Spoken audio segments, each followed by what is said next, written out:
guys! Welcome to our Wednesday Snippets. Today's topic is about honoring parents.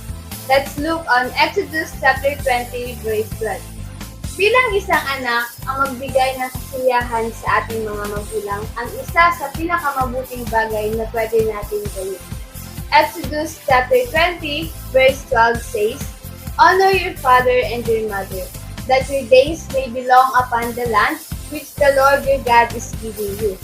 This is not just a commandment from the Lord, this is also comes with a promise.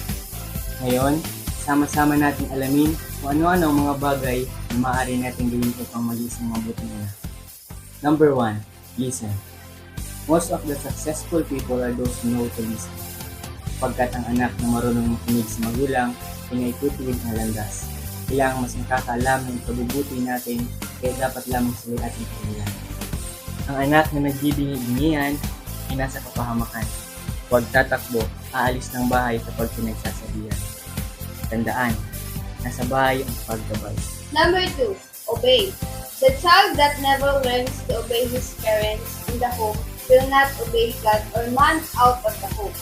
Karakter ay lumulubog pag laging nagdadabog. Tungkulin natin bilang mga anak ang sumunod sa ating mga magulang, hindi sa pagpapahirap sa atin ang pagtanggap ng utos. Katuwaan natin ang makatulong sa ating mga magulang sa gawaing bahay man o pagpapagaan man lang ng kanilang nararamdaman. Number 3, respect. Treat your parents with loving respect, for they have sacrificed so much to give you the best life they possibly can. Walang perfectong magulang, sila rin minsan ay nagkakamali. Subalit, hindi ito dahilan para mawalang paggalak natin sa kanila. It all comes down in loving our parents because nobody on earth can ever love you more than your parents. The best way to repay your parents is to treat them with respect and gratitude. Ang anak na masunurin at magalang ay kayamanan ng magulang. And that's it for our Wednesday Snippet. See you on next Wednesday.